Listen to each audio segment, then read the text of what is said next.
Hi, I'm Reena from Reena.ca, and this is how to blanch spinach in the microwave.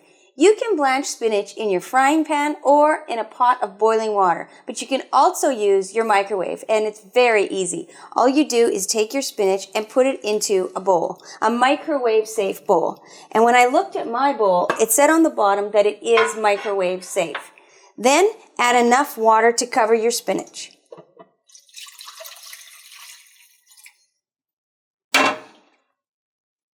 Place it into your microwave and set it on high for 2 minutes.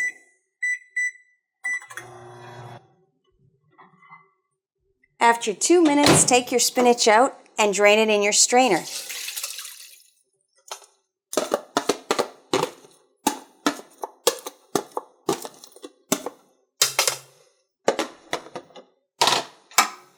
I like to use a potato masher to really chop up my spinach before I use it in salads, pasta, or I freeze it.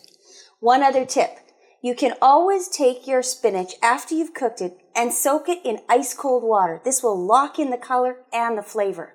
And it's just that easy. I'm Reena from Reena.ca.